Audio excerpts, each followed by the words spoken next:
Well, first off, you've like exploded in the last, 2 years? Yeah. On YouTube? Because I remember some shit with like sneaking into like Logan Paul's house or like staying outside of his house. Yeah. Before you, that. how many years ago was that? That was probably exactly 2 years ago.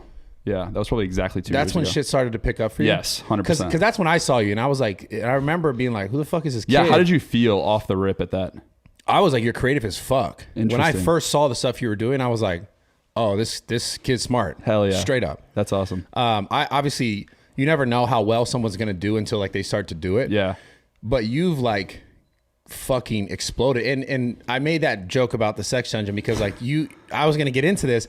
You though have to be like super, you have to be PG. Yeah. You're very PG. Yeah. Are you PG off camera? Dude, I honestly, you would say yes. Yeah. Yeah. I don't party. I don't drink. I don't do anything. Really. I enjoy. Drinking's trash anyways, by the way. Like it's fun like for a birthday celebratory thing. No, for sure. I'll drink in celebration of stuff, but I'm pretty straight cut. Dude, I just love YouTube. I'm just competitive. I just want to win. You know what I mean? So that's like where my drive is. And that's where my energy goes. Where did that start though? Were you just like, did you see how YouTube was and you're like, oh, I could live in this space? Or were you like a kid seeing YouTubers being like, I want to...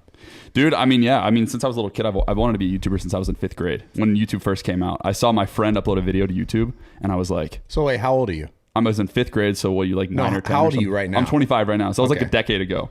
So you grew up in the shit. In this shit, yeah, 100%, yeah. And you know what's funny, actually, is... So there's a long story to it, but basically, I thought it was funny because... with a year, like basically 6 months before I started going hard on YouTube, I was basically just going through like anybody who had been successful on the platform and the people that had been on the platform the longest. Yeah. And I studied your videos. No. Yes, oh bro. My God. I went back. Like I watched your first video. I watched, I would be on walks. Like I would do runs and walks.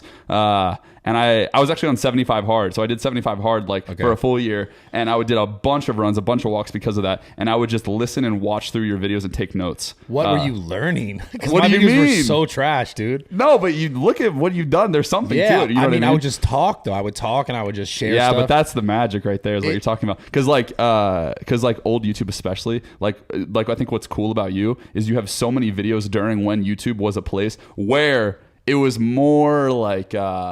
it was okay to just spend time talking to your audience. Now you have to play a sort of a retention game a little bit, but you have so much depth with your audience because you just talk to them like a normal person. These probably would probably agree with you, which is so crazy though nowadays because now, I mean, obviously not the platform itself, like as a whole, you are definitely succeeding in the style of retention. Because I've seen your videos, I watch your stuff. Yeah. You're very artfully doing, things on purpose to keep people engaged. Everything that you do is like, I could tell it's calculated. But now, like, as you notice too, even though back in the day, that's when YouTube was really successful, like the longer format, like just talking, notice how podcast stuff is coming back and people are actually watching more of this. I think because people get to a point where in the consumption of content where it's like, everything's too fast. Yeah. And then people are like, all right, I need something slower. Now this shit's starting to like come back up again. Yeah. But anyways, besides that, because I love the podcast space, I always talk about it. Subscribe, by the way, you fuckers. But